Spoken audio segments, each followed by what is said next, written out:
My name is Angelina Escubel, 33 years old. I'm standing in the middle of the Arizona Biltmore Ballroom, surrounded by 195 guests in black tie attire, crystal chandeliers overhead, a champagne tower glittering under warm light. My father just raised his glass for a toast at his 38th wedding anniversary. He said, "Our first daughter was a wrong order." My mother laughed and added, "We fixed it with a son." The room erupted in laughter. I didn't cry, I didn't scream. I smiled, raised my glass, and said clearly, "Cheers to 38 years, you won't see me again." I placed a black gift box on their table, elegant silver ribbon, no card. My father's hand froze mid-reach. I turned and walked toward the exit, my heels clicking on marble. Behind me I heard the box open. Then silence. Dead silence. What happened next? Let me take you back 33 years to show you how a wrong order became the architect of her own justice. If you want to see how receipts and legal leverage can rewrite a family's power structure, stay with me, hit subscribe. You'll need to see how this ends. Now let me take you back to 1992, when the wrong order was born. I was born in Phoenix, Arizona, in the summer of 1992. My father, Victor Escobel, was 32 then, a rising real estate developer who'd just started building what would become Esquibel Properties. My mother, Diane, was 30, a former pageant contestant who'd given up her dreams to support Victor's ambitions. They wanted a son, a boy they could groom from birth to take over the empire they planned to build. Instead, they got me. My mother's pregnancy with me was difficult. She almost died during delivery. I've heard the story 1,000 times, how the doctors warned her she might not survive, how she spent 3 days in ICU afterward. She blamed me, not the medical complications, not the random chance of biology. Me, the wrong baby, the accident. 5 years later, my brother Garrett was born. Planned C-section, easy delivery, perfect timing. The golden boy had arrived. I remember Garrett's 5th birthday party. I was 7 years old, standing in the backyard of our Phoenix home, watching a magician pull rabbits from a hat, while 40 kids screamed with delight. There was a petting zoo, goats, ponies, miniature donkeys, a bounce house shaped like a castle, a 3-tier cake with Garrett's face printed on it in edible ink. My mother hired photographers. My father rented out the entire park pavilion. 2 months later, it was my 7th birthday. We had a Costco sheet cake in the kitchen. 3 cousins came over. My mother said we couldn't afford anything bigger. Business was slow. But I'd seen the credit card statement on the counter. Garrett's party cost $4,200. When I was 10, I asked my father why Garrett had a baby book with 300 photos. Every milestone documented, every first word, every Halloween costume, and mine had 12 photos, half the pages blank. He looked at me like I'd asked him to explain quantum physics. "Your mother was tired after you were born, Angelina. She had a difficult recovery. But she wasn't too tired to document every second of Garrett's life." At 15, I decided I wanted to be an architect. My grandmother Eleanor, my father's mother, used to take me to construction sites. She'd walk me through buildings under development, pointing out load-bearing walls, explaining how foundations settled, showing me blueprints spread across folding tables and site trailers. She'd been a real estate broker for 35 years. One of the first women in Phoenix to build a successful practice back when clients wouldn't shake her hand because she wore skirts instead of suits. "You see how this beam carries the weight of the entire second floor," she'd say, tracing her finger along the drawings. "That's integrity. The whole building depends on it. People lie, Angelina, but buildings don't. They either stand or they fall." I loved her. She was the only person in my family who looked at me and saw something worth building. The summer I turned 15, I asked my father if I could intern at Esquibel Properties. I wrote a 3-page proposal explaining why I'd be a good fit. I'd taken drafting classes, I had straight A's, I'd work for free. I just wanted to learn. I left the proposal on his desk. He never read it. I know because it sat there for 6 weeks, accumulating coffee rings, before I finally threw it away. When I asked him about it directly, he said, "Angelina, you're a girl. Real estate is a man's world. Clients won't take you seriously. Plus, you'll just get married and quit.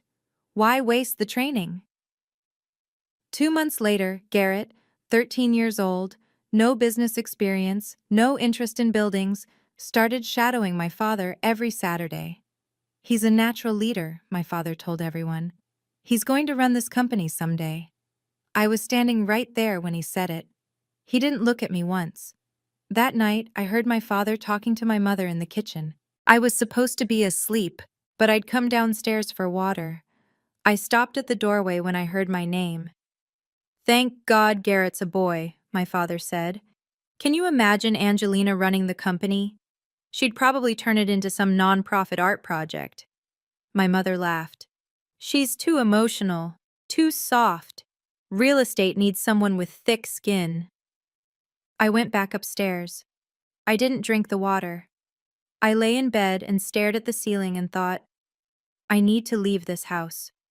I graduated high school in 2010, top of my class, got into Arizona State University on a partial academic scholarship, asked my parents for help with the remaining tuition, $18,000 a year. My father said, "We'll help, but you need to contribute too. Character building." Translation: I took out $72,000 in student loans over 4 years. I worked 25 hours a week at the campus bookstore, shelving textbooks and ringing up sales while other students went to parties. I lived in a studio apartment with 2 roommates, sleeping on a futon in the living room because we couldn't afford a 3-bedroom. In 2015, Garrett got into USC's business school. Full tuition paid by my parents, $65,000 a year, plus a $2,500 monthly allowance for expenses, plus a new BMW 3 Series for his 21st birthday. I was driving a 2001 Honda Civic with 145,000 miles that I'd bought off Craigslist for $2,800. I asked my father about the discrepancy once. He sent me an email. I still have it. "Angelina, we believe in teaching responsibility. Your loans will make you appreciate your education. Garrett's situation is different. He's preparing to run the company, so we're investing in his future. Hope you understand. Dad." I understood perfectly. I graduated from Arizona State in 2014, summa cum laude. At my graduation dinner, my father raised his glass and said, "To Garrett, who just finished his freshman year at USC, the future CEO of Escabel Properties." No toast for me. Garrett smirked across the table. My mother adjusted her necklace and changed the subject. The waiter asked if I wanted dessert. I said no. I had a student loan payment due in 6 months, and I was already calculating how many extra shifts I'd need to cover it. I went to Arizona State Law the following year. Another $60,000 in loans. I worked part-time at the law library, updating legal databases and filing briefs for professors who paid me $12 an hour.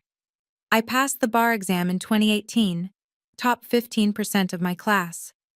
I was 26 years old, $132,000 in debt, and the only member of my family with a professional license.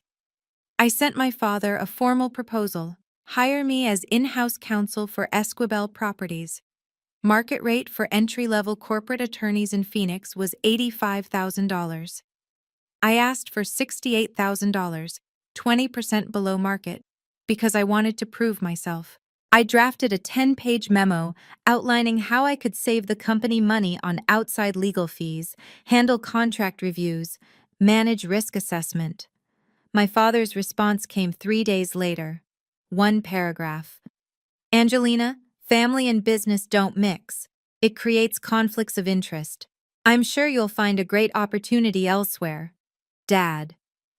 2 months later, Garrett, 21 years old, no degree yet, no professional experience, was hired as VP of Acquisitions at $95,000 a year. I called my grandmother Eleanor that night. I was crying so hard I could barely speak. She listened for 20 minutes without interrupting. When I finally stopped, she said, "Baby girl, your father's afraid of you. You're smarter than him, and he knows it. One day, you'll prove it. I didn't believe her then, but I should have. Thanksgiving 2018.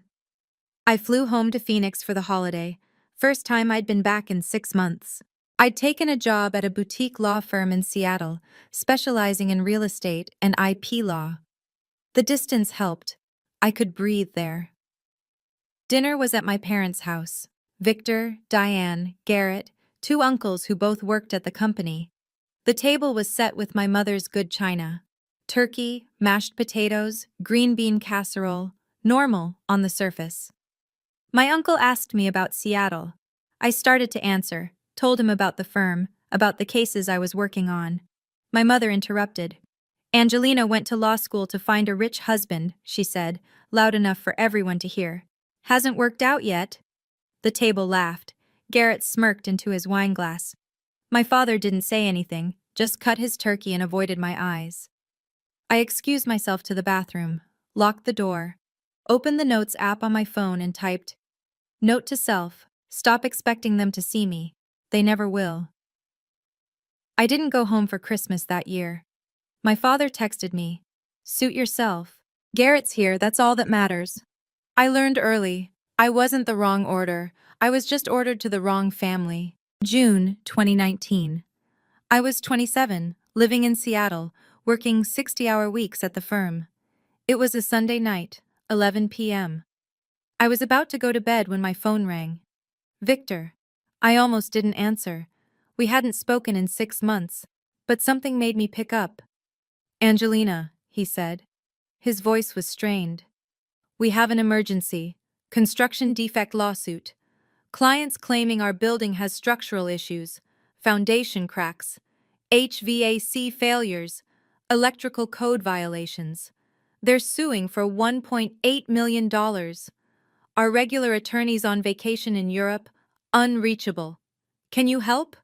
Just a quick consult?" I should have said no. I should have told him to find another lawyer. But he sounded desperate, and some pathetic part of me still wanted him to need me. "I charge $320 an hour for consulting," I said. "Angelina, this is family. We'll work something out. Just help us not lose everything, please." That word, please, from a man who'd never asked me for anything. I agreed to review the complaint over the weekend. The complaint was worse than he'd described. The plaintiff, a commercial tenant who'd leased space in one of our buildings, was alleging catastrophic failures, foundations settling unevenly, HVAC system failing within 6 months of installation, electrical wiring that didn't meet city code. They were claiming $1.8 million in damages, lost business revenue, relocation costs, repairs, punitive damages for negligence.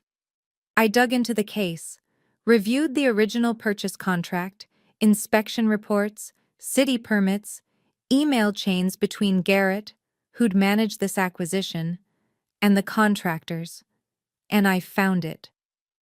Garrett had skipped the final city inspection to close the deal faster. He wanted his commission bonus before the quarter ended. The inspection would have caught the electrical issues, outdated wiring that hadn't been upgraded when the building changed from residential to commercial use. State law required it. Garrett ignored it. He'd committed fraud. Not intentional, maybe, just reckless, stupid fraud, but fraud nonetheless. I worked 90 hours over 3 weeks. I drafted a settlement agreement. I negotiated with the plaintiff's attorney, a shark from a downtown Phoenix firm who smelled blood. I found a loophole. The lease agreement had an as-is clause buried in Section 12.4, and the plaintiff had signed a final walkthrough acknowledgement without noting any objections. That documentation was in Exhibit C of the contract. I wrote to the plaintiff's attorney. Per Section 12.4 of the lease agreement, plaintiff waived right to sue for pre-existing conditions. Arbitration mandatory. Also, your client signed final walkthrough without objection, documented in Exhibit C. We're willing to settle for $520,000 to avoid arbitration costs. Counter by Friday or we proceed. They settled. $520,000. I'd saved my father's company $1.3 million. I sent Victor an itemized invoice. 90 hours at $320 per hour. Total, $28,800. Professional, fair. Below what any firm would charge for saving him over $1 million. He called me. He was angry. What is this invoice? You're charging your own father? Dad, I worked 90 hours. I saved you $1.3 million. This is standard billing. Angelina, your family. This is your duty. We raised you. We paid for your... You didn't pay for my education. I have $132,000 in student loans. Garrett has zero. That's different. Garrett's running the company. I just saved the company. Silence. Then, I'm disappointed in you, Angelina. A daughter should help her family without expecting payment. He hung up. My mother called an hour later on speakerphone from Victor's office. Angelina, this is very unbecoming. You're embarrassing us. What if people found out you charged your own father?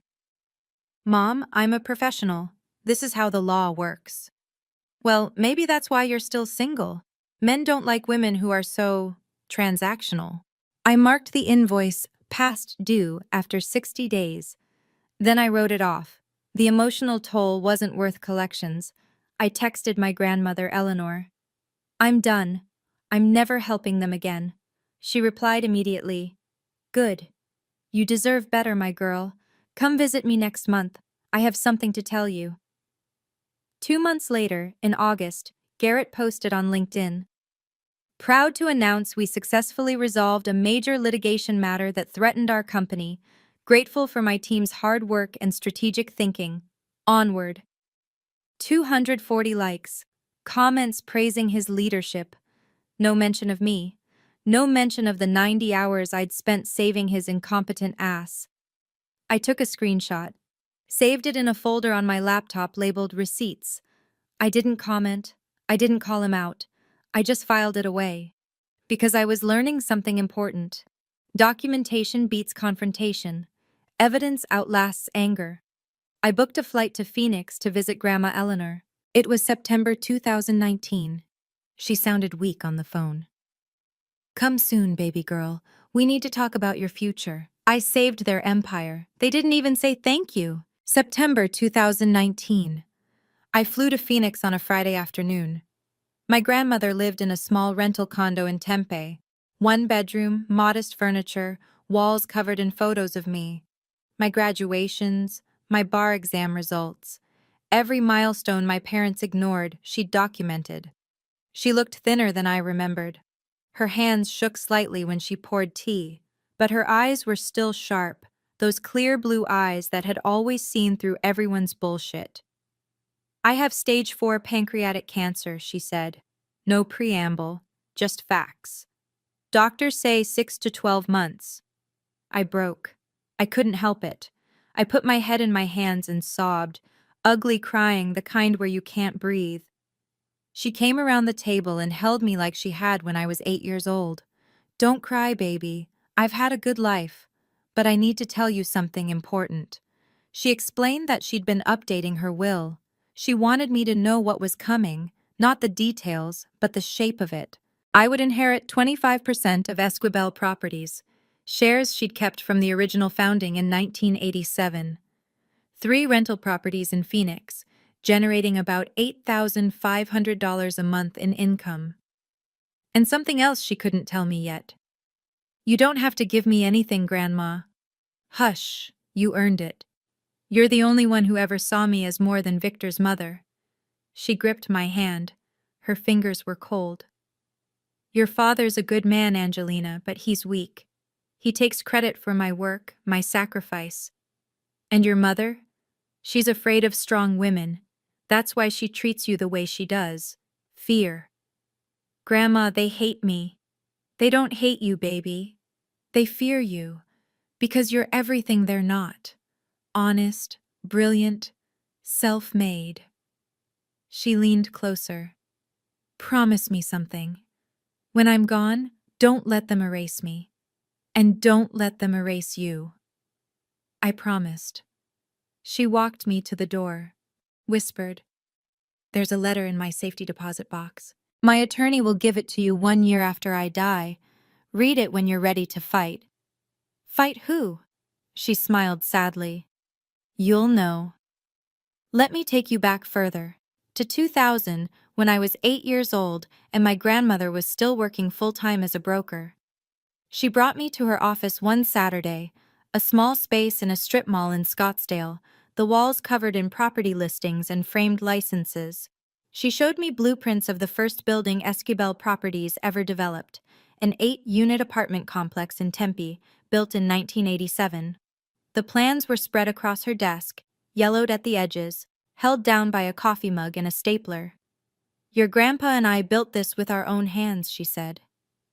"Well, we hired the crew, but we designed it, financed it, managed it. Your father was 23 then, still learning. Eager though, smart. He helped." "Did Daddy help a lot?" She laughed. "He was learning, baby. That's what sons do, they learn from their parents. And then, if you're lucky, they remember to say thank you." She let me trace the blueprint lines with colored pencils. I spent an hour turning structural drawings into abstract art, red for load-bearing walls, blue for plumbing, yellow for electrical conduits. "You know what I love about architecture, baby?" she said, watching me. "It's honest. A building either stands or it falls, no room for lies." "Grandma, can girls be architects?" She looked at me like I'd just asked the most obvious question in the world. "Can girls be architects? Oh, honey, the best ones are."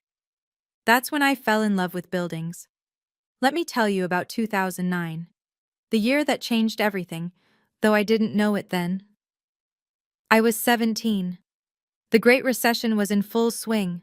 Lehman Brothers had collapsed. The housing market imploded. Construction stopped. Real estate developers were going bankrupt across the country. Esquivel Properties was dying. My father had overextended, leveraged 3 new projects based on pre-recession valuations that evaporated overnight. The bank was threatening foreclosure. Payroll was 2 months behind.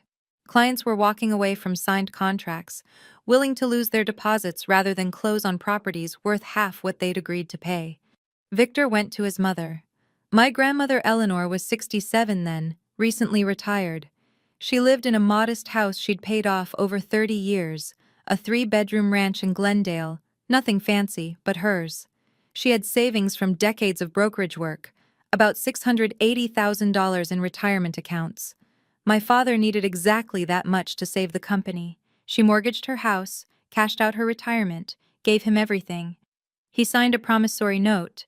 I've seen it since, the original document, notarized and legal.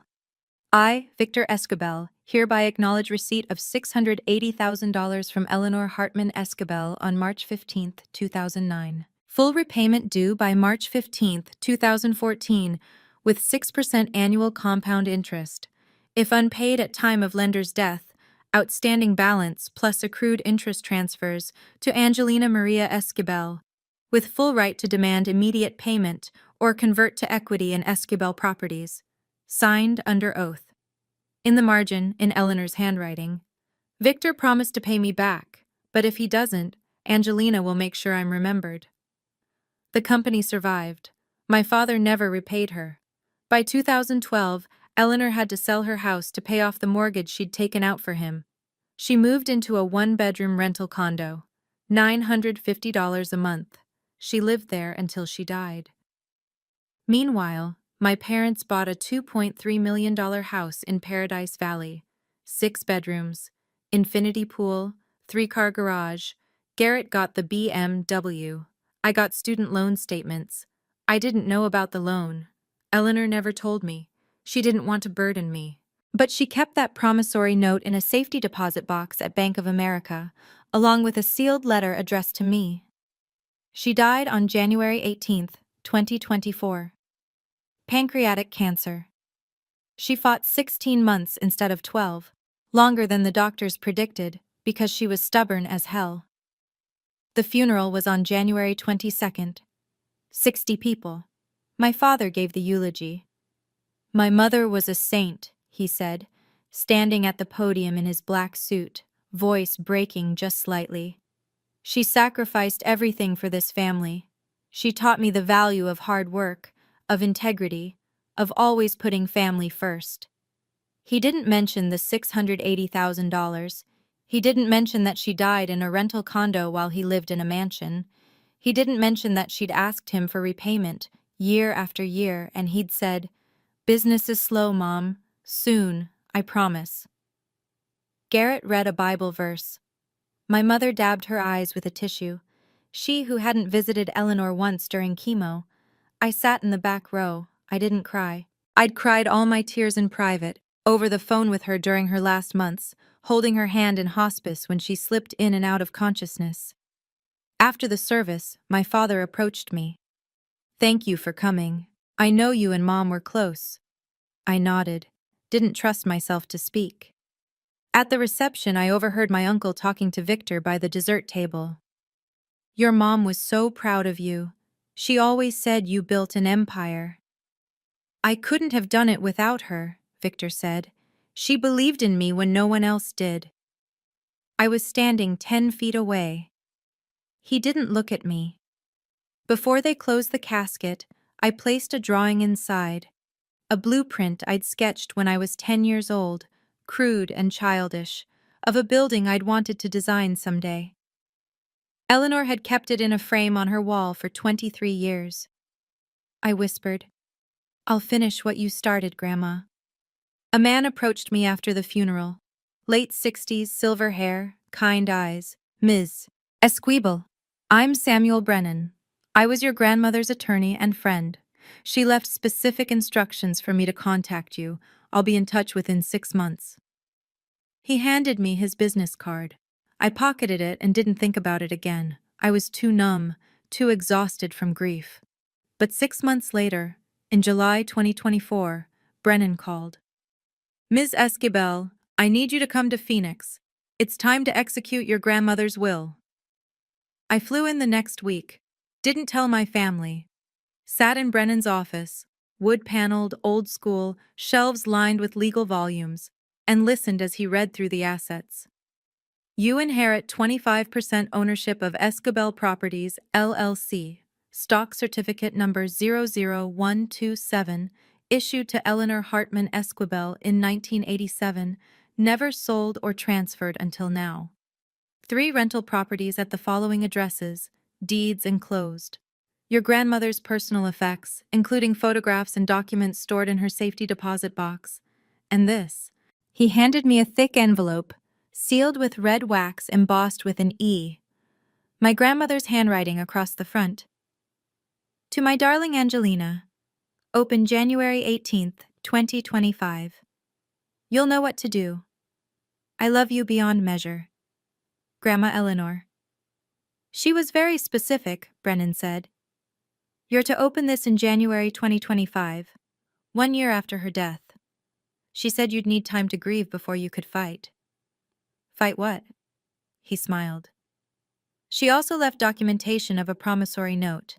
Your father borrowed $680,000 from her in 2009, unpaid. With 16 years of compound interest at 6% annually, the current balance is $1,625,000. The note specifies that upon her death, the debt transfers to you. You have legal right to demand payment." I stared at him. My hands were shaking. "This is all yours, Ms. Esquibel. No contest.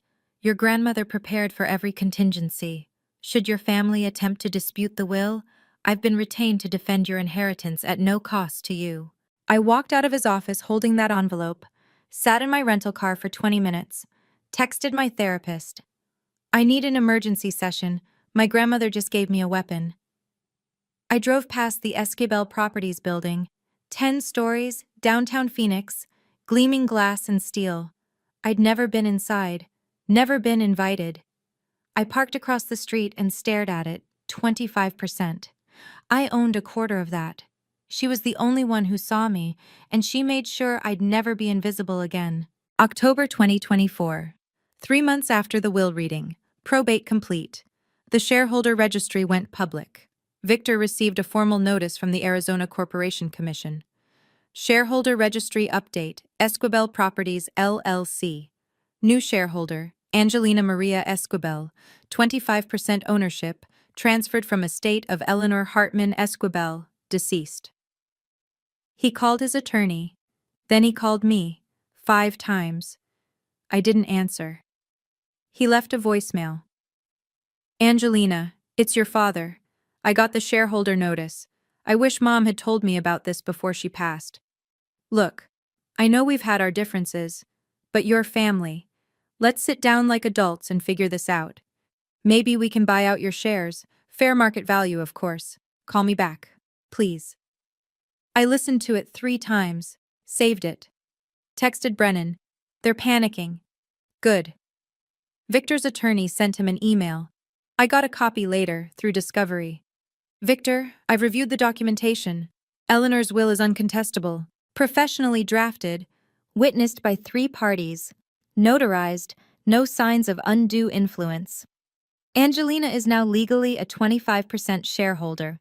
She has rights to a board seat, financial records access, veto power on major decisions requiring more than 50% approval, and dividend distributions.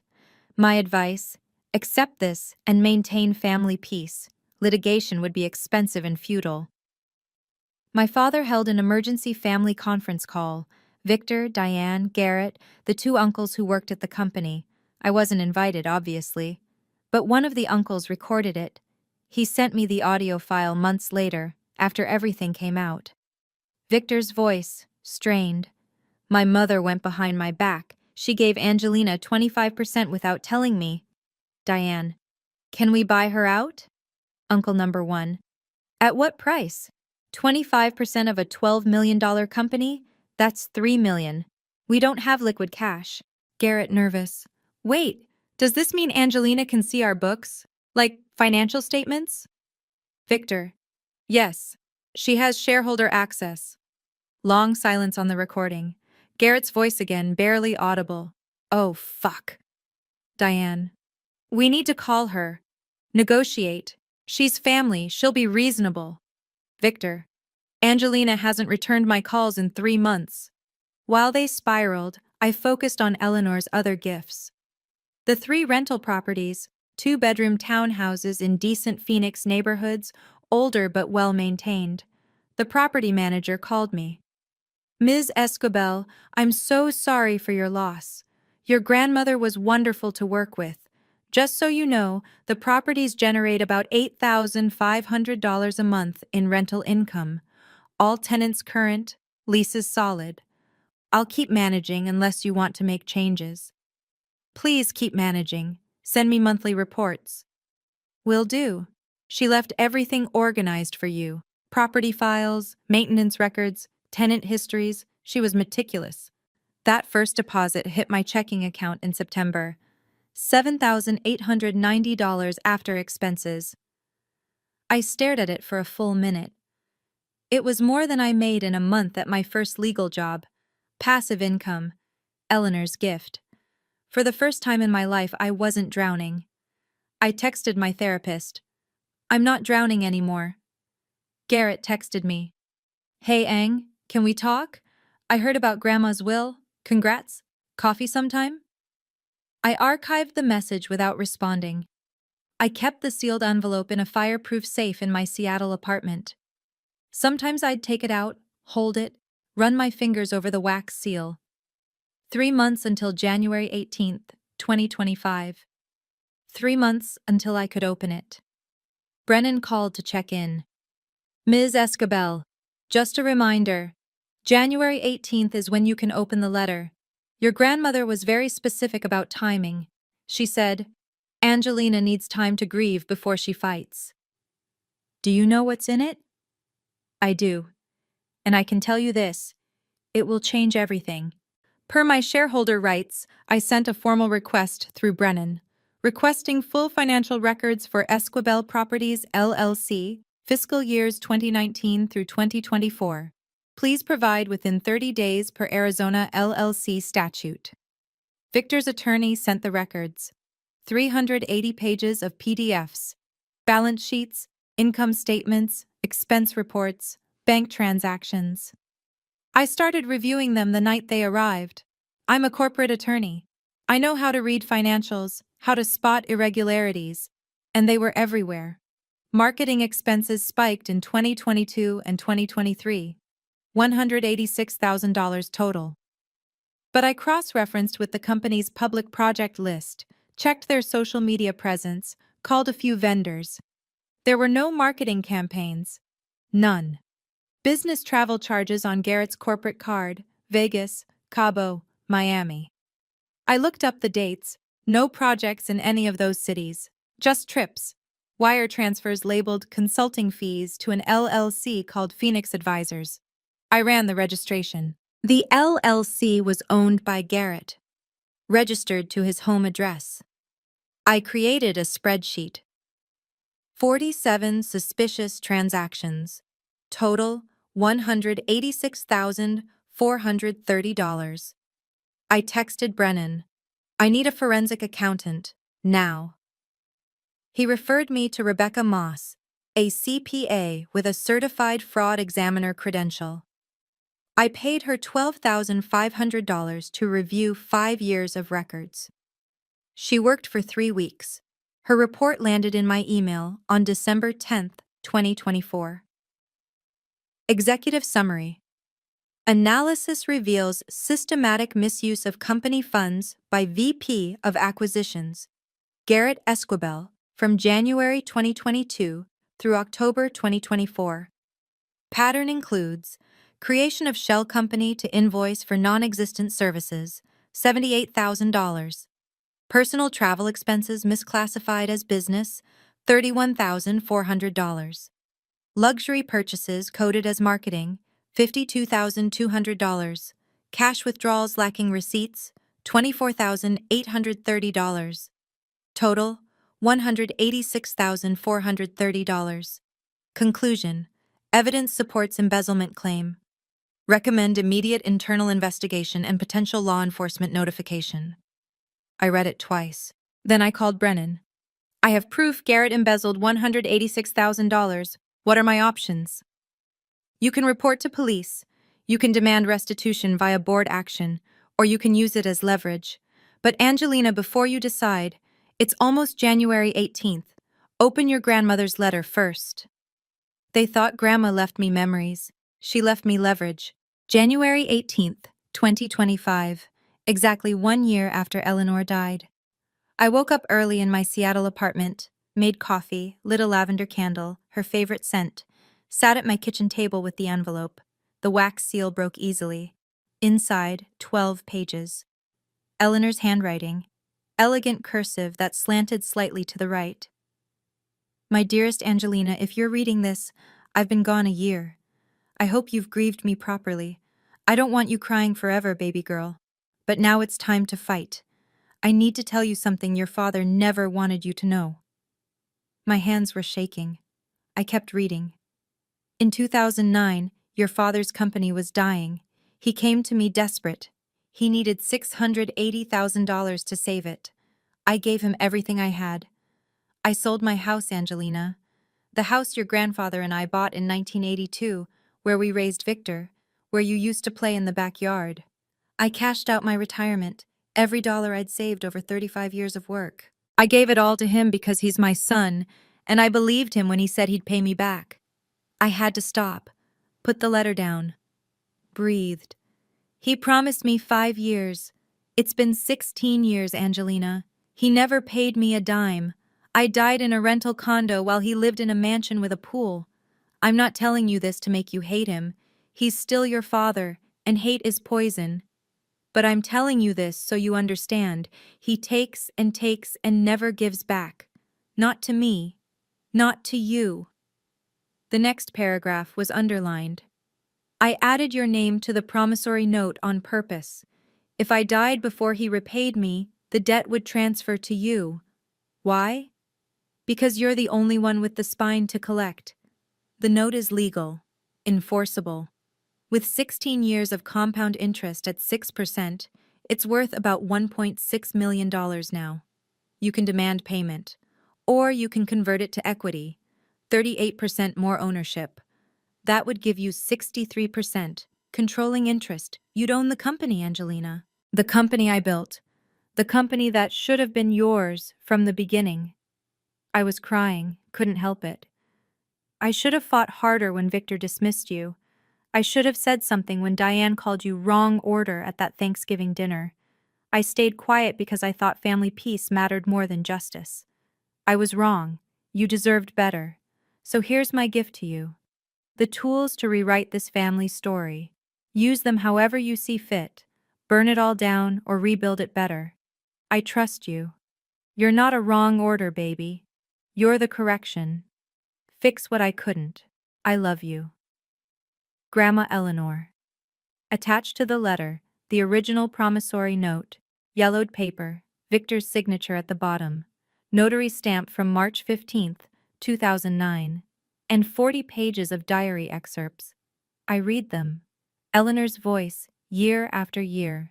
March 2010, Victor promised to pay $50,000 this year, still waiting.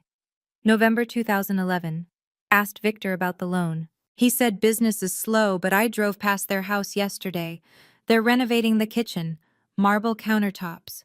June 2013, Victor said he'll start payments next quarter. I saw Garrett's new BMW in the driveway, $60,000 car, but no payment to me. April 2016, I need to move. Can't afford the mortgage anymore. Victor says he'll help soon. I'm selling the house next month. January 2018, asked Victor directly, "Are you ever going to pay me back?" He said, "Mom, you know I'm good for it." I don't think he is. October 2022, doctor says I have cancer, 6 months, maybe a year. I called my attorney. Time to make sure Angelina gets what she deserves. I called Brennan. My voice was shaking. I opened the letter. And? She wants me to take the company. Then let's begin. We met in his office 2 days later. He walked me through the math. Current ownership, Victor has 60%, Diane has 15%, you have 25%. If you convert the $625 million debt to equity, here's what happens. The debt represents about 13.5% dilution across all shareholders.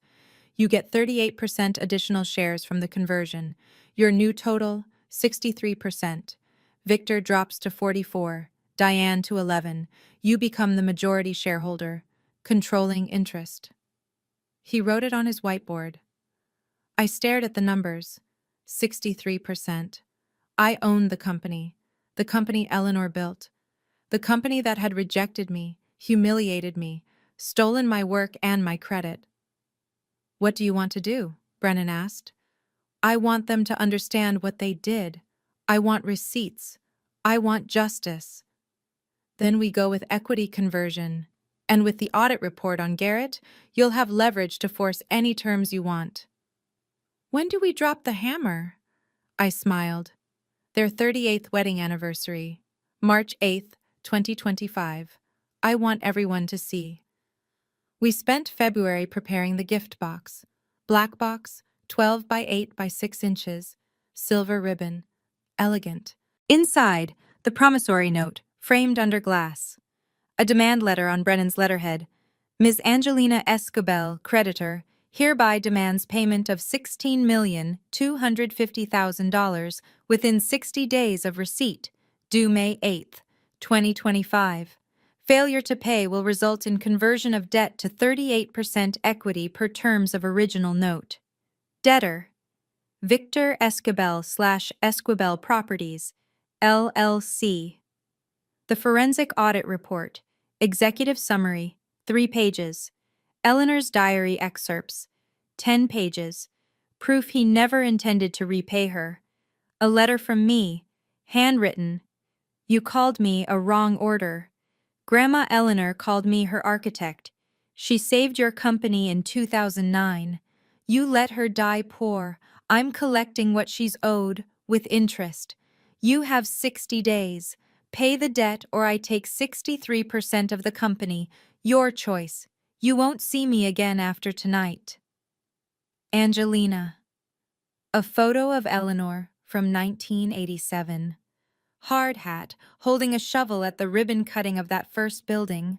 Smiling, business cards, Brennan's, Rebecca Moss's. Proof I'd prepared. I wrapped the box myself. Late night in my apartment, hands steady. I felt calm, clear. I texted my therapist. I'm ready. I booked a flight to Phoenix. March 7th, one day before the party. Bought a black dress, elegant, not flashy. Practiced my exit line in the mirror. Cheers, you won't see me again. I didn't just inherit shares, I inherited ammunition. March 8th, 2025, 6:30 p.m. The Arizona Biltmore Resort. Built in 1929, Frank Lloyd Wright. Inspired architecture.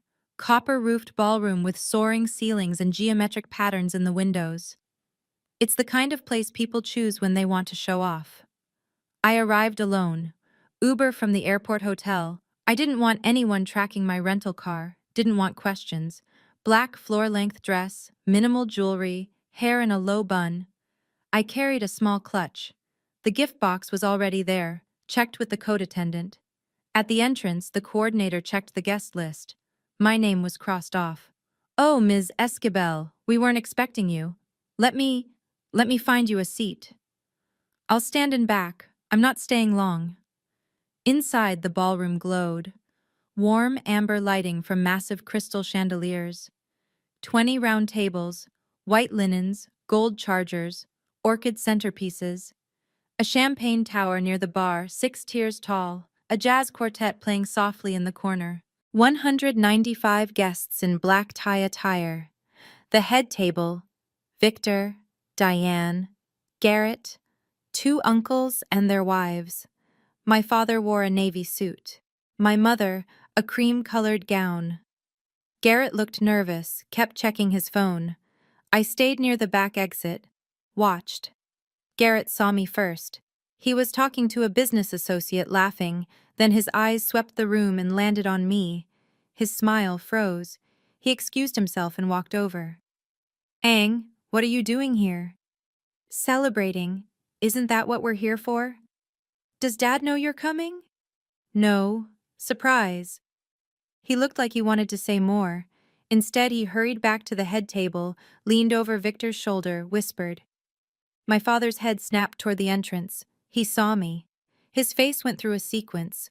Confusion, annoyance, then a forced smile. He waved me over.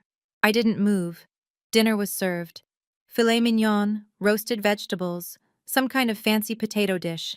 I didn't eat. My stomach was too tight. I just watched the room, waited for the toast. 7:42 p.m. Victor stood, tapped his champagne glass with a fork. Feedback squeal from the microphone, then silence. Good evening, everyone. Thank you for joining us to celebrate 38 years of marriage. Applause. He smiled, that practiced smile he uses with clients. Diane and I are so blessed. Amazing family, thriving business, and 2 wonderful children. Well, mostly. Scattered laughs. He continued. You know, when Diane and I got married, we dreamed of building an empire. We wanted a son to carry on the legacy. Our first child was, let's just say, not what we ordered. Louder laughs now. Some people glanced around, looking for me. I kept my face blank. My mother giggled into her champagne glass. We fixed it with a son! The room erupted. Laughter, applause. Garrett shifted in his seat. He knew I was there. He looked uncomfortable, but he didn't say anything. Victor raised his glass. To Garrett, our golden boy. And to Angelina, wherever she is tonight, we wish her well. I walked forward. The room got quieter as people noticed me moving. Heels clicking on marble. 195 pairs of eyes turning. I reached the head table. Placed the gift box directly between Victor and Diane, right in the center, between their champagne glasses. I picked up an unused glass from the table setting, raised it, smiled, small, controlled. Cheers to 38 years, I said. My voice carried, clear, calm. And cheers to honesty. You won't see me again. I set the glass down. Didn't drink. Turned. Walked toward the exit. The silence was absolute. Just my heels on marble. 20 feet to the door. 15.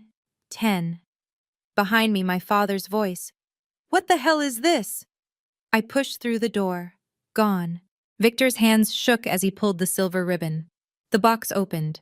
Inside, the promissory note, framed under glass. $1,625,000 in bold letters. The demand letter, first page visible. Payment due within 60 days. The audit report.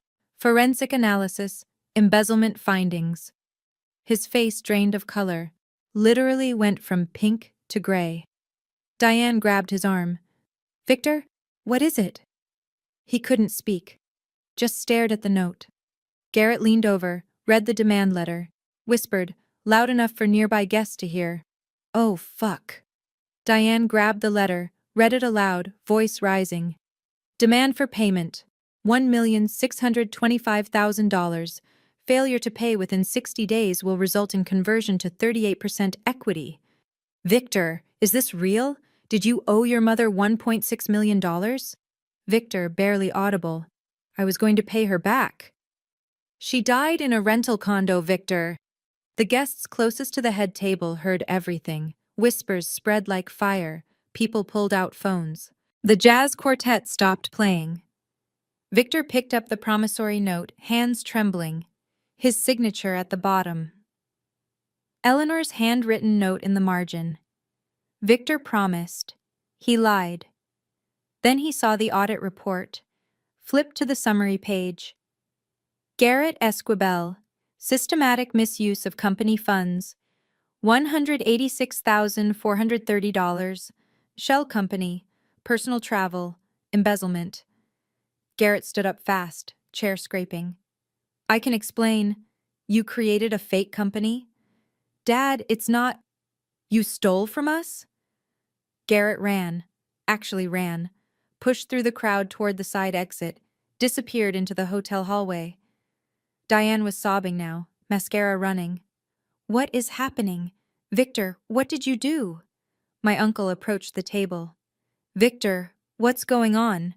Victor didn't answer. He was reading my letter now, handwritten, the last thing in the box. You called me a wrong order. Grandma Eleanor called me her architect. She saved your company in 2009. You let her die poor. I'm collecting what she's owed, with interest. You have 60 days. Pay the debt, or I take 63% of the company. Your choice. You won't see me again after tonight. Angelina. The photo of Eleanor fell out. 1987, hard hat, ribbon cutting, smiling. Victor's champagne glass slipped from his hand, shattered on the marble floor. Guests were standing now, craning to see. Someone near the back called out, Is everything okay? Diane collapsed into her chair. We're ruined. Oh God, we're ruined. The band started packing up their instruments. By 8:15 p.m., half the guests had left. The rest stood in clusters, whispering, staring at the head table where Victor sat with his head in his hands. I was in an Uber, heading to the airport hotel. The driver asked, Rough night? I laughed, first genuine laugh in years. No, best night of my life. I checked my phone. 37 missed calls. Victor, Diane, Garrett, the uncles, 18 texts. I didn't read any of them. I blocked all their numbers. I texted Brennan. It's done. Box delivered. I'm out. He responded immediately. Proud of you. Call me tomorrow. We'll discuss next steps. I booked a flight to Seattle for the next morning. Lay in the hotel bed, stared at the ceiling. Thought, Grandma, I hope you saw that. I slept 9 hours. First full night's sleep in months. I walked out of that ballroom a free woman. Behind me, their empire started to crumble. March 9th, 2025. Morning. I woke up to 112 missed calls, turned my phone back on just long enough to see the damage. Victor, 8:04 p.m., night of the party. Angelina, call me now. Victor, 8:06 p.m. This is not funny, we need to talk. Diane, 8:09 p.m. How could you do this to your father? At our anniversary? Garrett, 8:11 p.m. Ang, please don't do this. We can work it out. Please. Uncle number 1, 8:18 p.m. Angelina, your father is having a panic attack. Call him. One voicemail from Brennan. Angelina, they've hired a lawyer. Victor wants to negotiate. Call me when you land. I called Brennan from the airport. They retained Thomas Whitfield, corporate litigation attorney, decent reputation. He's already reached out to me. Victor wants to settle. What are they offering? Nothing yet. Whitfield asked for a meeting. I told him you're not interested in meetings. Terms are clear. $1.625 million by May 8th, or equity conversion. No negotiation. Good. Let them scramble. Victor and Diane met with Whitfield that same day. I got the details later, through discovery and leaked emails. Whitfield reviewed the promissory note, the audit report, delivered the news. The note is enforceable. Eleanor wrote it in 2009. She was 67, sharp, no signs of undue influence. The audit is damning. Your daughter has you by the throat. Victor, can we contest the note? Say Mom was senile? Whitfield, she was 67 when she wrote the transfer clause, 15 years before she died. No judge will buy undue influence. You'd lose and waste money. Diane, what if we offer her cash? Whitfield, do you have $1.6 million liquid? Victor, no. Whitfield, then you're negotiating from weakness. Here are your options. Pay $1.625 million in cash by May 8th. Requires liquidating assets, possibly selling properties, laying off staff. Let Angelina convert debt to equity. She gets 63% ownership, you become minority shareholder. Negotiate hybrid, partial cash plus some equity, but she'll still likely get majority control. Or file bankruptcy, destroys the company, your reputation, Garrett's future. I strongly advise option 3. Negotiate the best deal you can. She holds all the cards. Victor didn't leave his office for 4 days. His desk was buried in financial statements, rejected loan applications, half-eaten takeout. Diane brought him coffee, found him asleep on the couch. Garrett, fired and humiliated, moved back in with them. Started working at a rival real estate firm. Lower position, $68,000 salary, huge pay cut from his $95,000 VP role. He sent me one final text before I blocked him.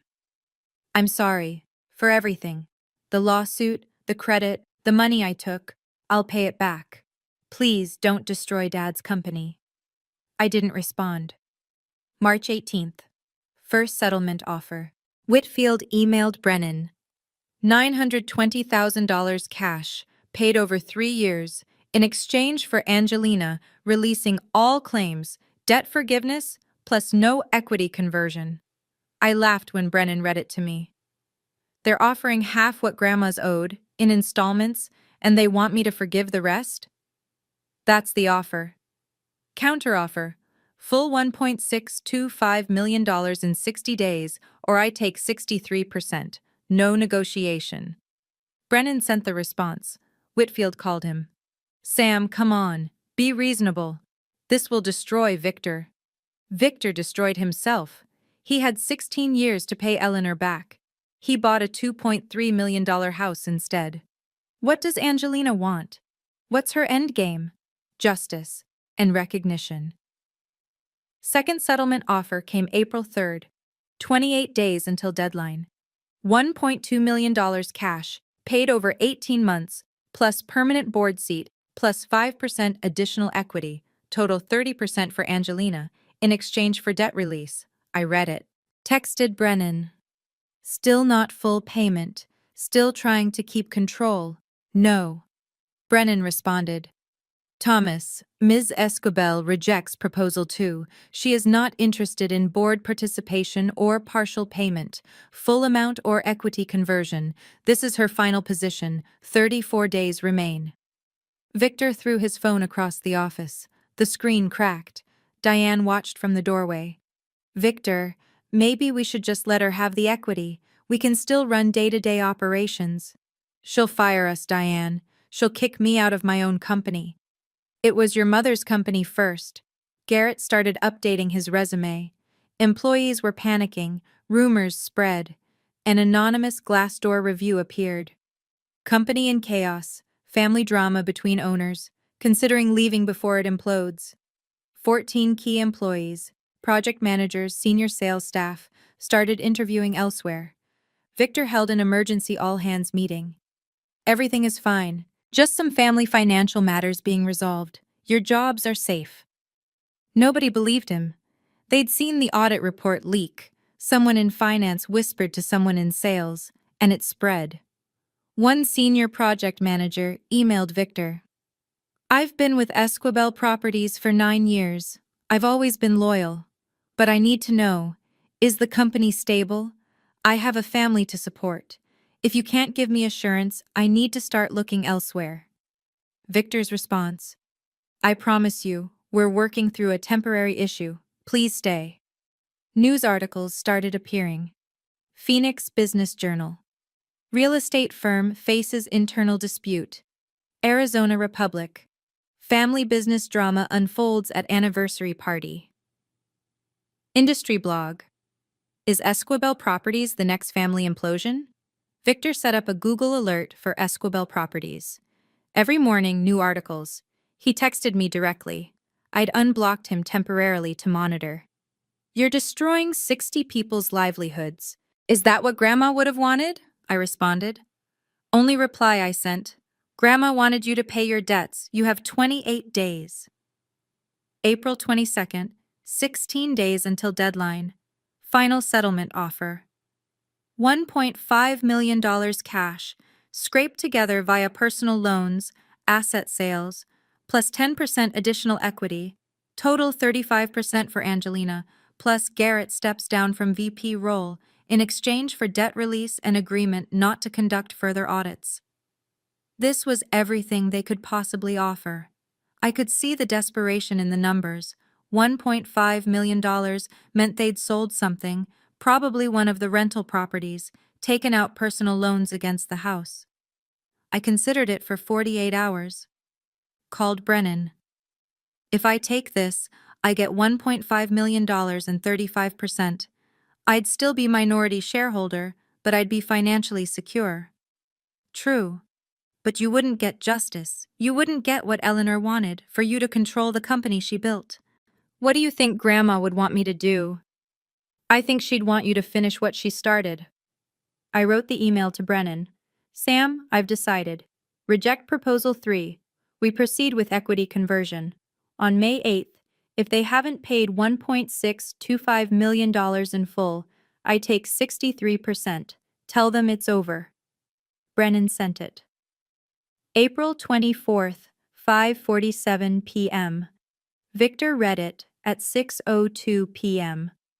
Collapsed into his chair. Diane found him crying. First time she'd seen him cry in 20 years. He whispered, I've lost. She's taking everything. May 7th, 2025. One day before deadline. Victor called me. I picked up. Angelina, please. I'm your father. Grandma was your mother. You let her die poor. I hung up. Final conversation. They thought time would soften me. Every day that passed, I got stronger. May 8th, 2025. 11:59 p.m. Arizona time. No payment arrived. Brennan emailed me. Deadline passed. No wire transfer, no cashier's check. Proceed with conversion? I was in Seattle, watching the clock. Proceed. May 9th, 9 a.m. Brennan filed equity conversion paperwork with the Arizona Corporation Commission. May 9th, 5 p.m. Official shareholder registry updated. New ownership. Angelina Esquibel, 63%. Victor Esquibel, 27%. Diane Esquibel, 10%. I was the majority shareholder, controlling member. The Arizona Corporation Commission sent an automated email to all shareholders. Notice of ownership change. Esquibel Properties, LLC. Effective May 9th, 2025. Angelina Maria Esquibel now holds 63% membership interest. Controlling member. All prior corporate resolutions requiring majority vote are subject to Ms. Esquibel's approval. Board meeting required within 30 days to elect officers. I took a screenshot of my shareholder certificate, sent it to my therapist with a message. I did it. Victor received this same email, called Whitfield. Can she kick me out? She's the majority owner. She can do whatever she wants. May 15th, 2025. Emergency board meeting, required by the LLC operating agreement after an ownership change. Location? Esquibel Properties Conference Room, 10th floor, downtown Phoenix. Present, me, Victor, Diane, Garrett, as VP, non-voting observer, Brennan as my attorney, Whitfield as Victor's attorney, the two uncles, both board members. I walked in at 9 a.m. First time I'd ever been inside this building. Glass walls, modern furniture, photos of completed projects lining the hallways. I'd been excluded from this place my entire life. I sat at the head of the table, the chair Victor usually occupied. He started to say something. I held up my hand. Thank you for coming. As majority shareholder, I'm exercising my right to restructure leadership. Victor interrupted. Angelina, please. Dad, you'll have your turn to speak. Right now, I'm speaking. I opened my folder, read from my notes. Victor Esquibel will remain as CEO, reporting to the board, which I will chair. If performance declines or further financial misconduct is discovered, I reserve the right to remove him. Victor's shoulders sagged. Garrett Esquibel is terminated, effective immediately. Severance, $0, forfeited due to embezzlement. He has 48 hours to vacate his office and return all company assets. Criminal charges will not be filed if he signs a full liability waiver and enters a repayment plan, $186,000 over 10 years, $1,550 per month. Garrett stood up. This is bullshit. You can't just fire me. I can. And I did. You embezzled $186,000. You're lucky I'm not pressing charges. He stormed out, slammed the conference room door. The glass panel cracked. Diane Esquibel retains her title as COO, but her scope is reduced. She'll handle HR and admin only, no financial authority. We're hiring an external CFO to be vetted by me. Diane was crying. How can you do this to your family? You taught me family doesn't matter, remember? Wrong order. I continued. Full forensic audit will be conducted annually. Any misappropriation over $5,000 triggers automatic board review and potential termination. Dividend policy changed. 50% of annual profit distributed to shareholders. I'll receive 63% of dividends. New projects over $500,000 require my approval. Whitfield leaned over to Victor, whispered something. Victor signed the restructuring agreement. His hands shook. Diane refused to sign. I looked at her. Your signature isn't required. I'm informing you as a courtesy. The meeting ended at 10:15 a.m. The uncles sat in stunned silence. Victor didn't look at me. I walked to his old office, my office now, sat in his chair, looked around. There was a photo on the credenza, Victor and Eleanor, 1987 ribbon cutting, both smiling, young, hopeful. I picked it up, whispered, I finished it, Grandma. The next 2 weeks were chaos.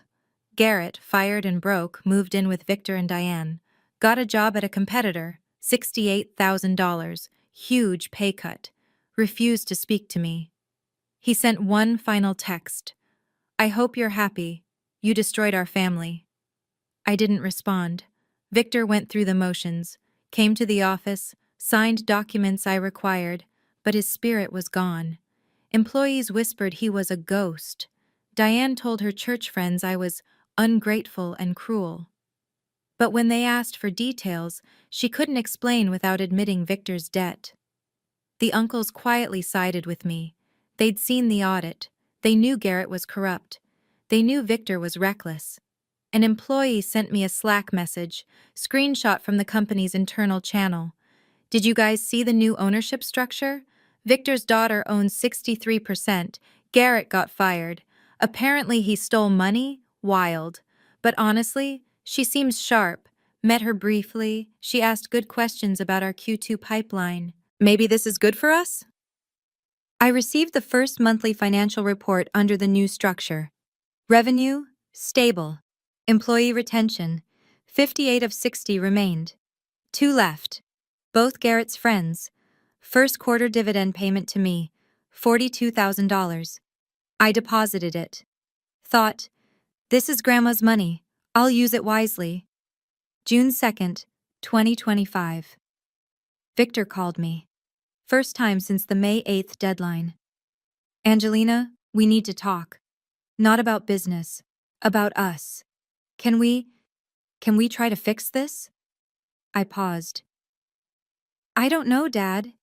Can we? I didn't destroy the company.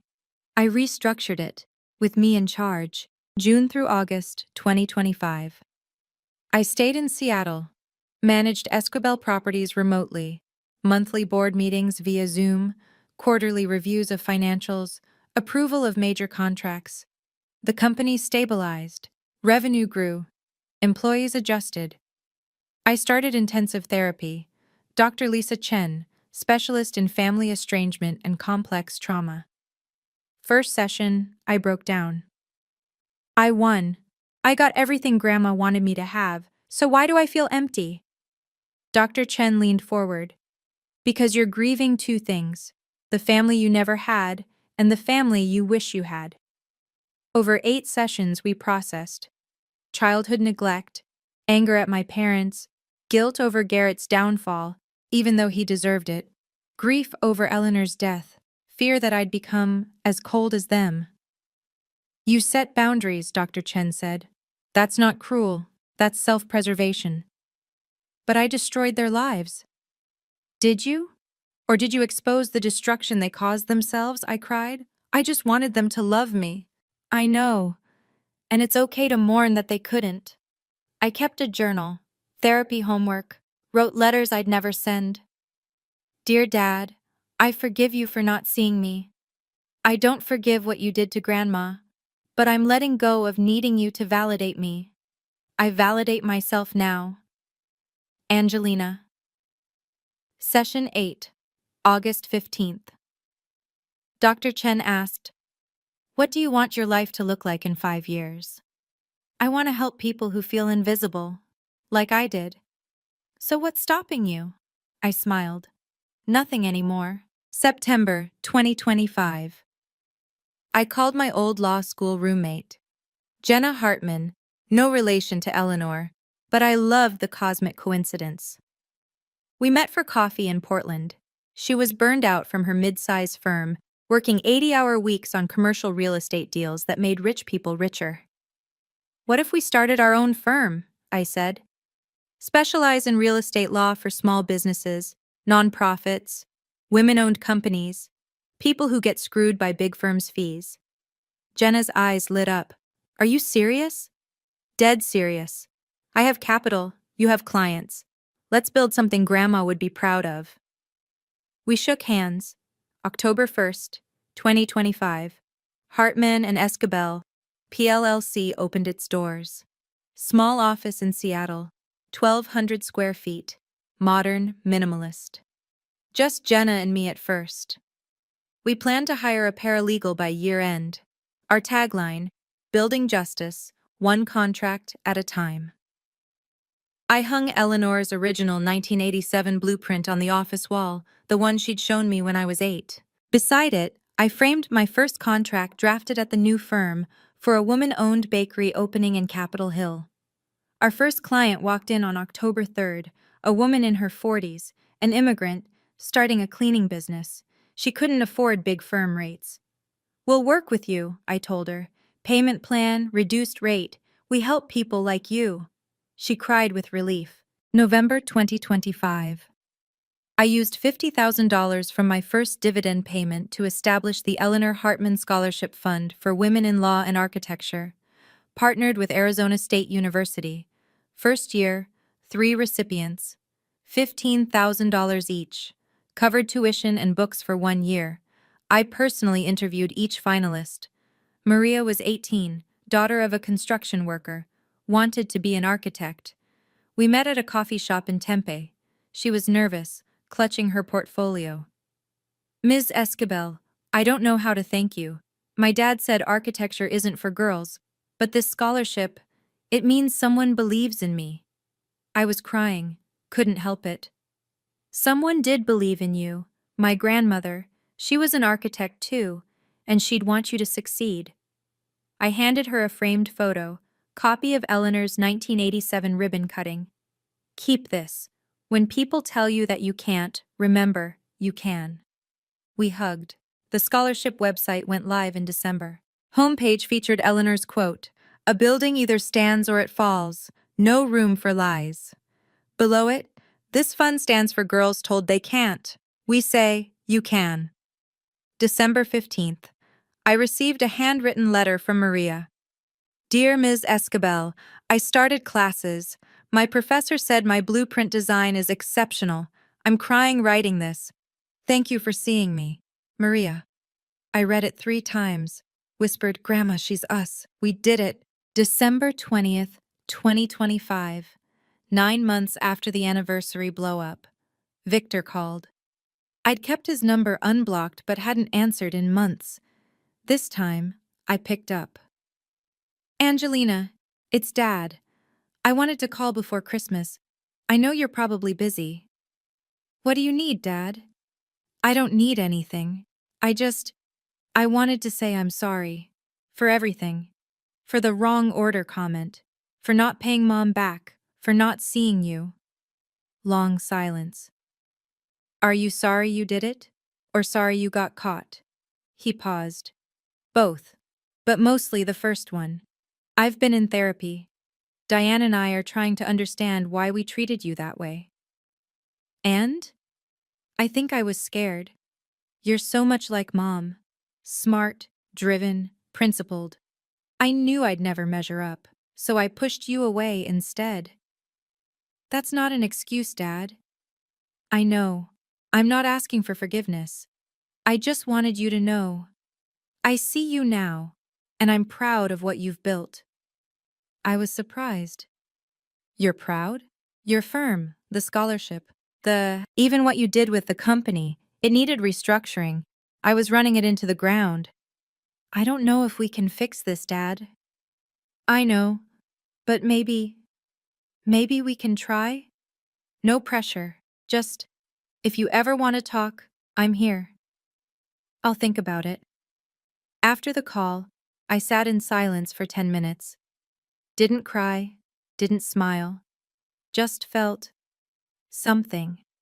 Not forgiveness yet, but maybe the door opening a crack. I texted Dr. Chen. Dad called, he apologized. I don't know what to do. She responded, you don't have to decide today. Healing isn't linear. December 31st, 2025, New Year's Eve. I was alone in my Seattle apartment. I declined invitations from Jenna and friends. I wanted quiet. I opened my laptop, wrote one final journal entry. Dear Grandma Eleanor, it's been almost 2 years since you died. I miss you every day, but I'm okay. Better than okay. I took the company like you wanted. I built a firm in your name. I'm helping girls who were told they're not enough, just like you helped me. I don't know if I'll ever fix things with Dad. Maybe I will, maybe I won't, but I know this. I'm not the wrong order anymore. I'm the correction. I'm the next chapter, and I'm writing it my way. Thank you for seeing me. Thank you for believing in me. Thank you for giving me the tools to fight back. I love you. Always. Angelina. I closed my laptop, looked out the window. Seattle skyline, fireworks starting at midnight. I poured a glass of champagne, raised it alone. To wrong orders, and to the women who turned them into masterpieces. I drank, smiled. I'm not the wrong order. I'm the next chapter. If you've ever been called a mistake by the people who were supposed to love you, drop a comment. Let me know where you're watching from. And if this story hit home, If you fought your way out of a family that didn't see you, hit subscribe. There are more stories like this, more receipts, more justice. Because sometimes, the wrong order becomes the architect of everything.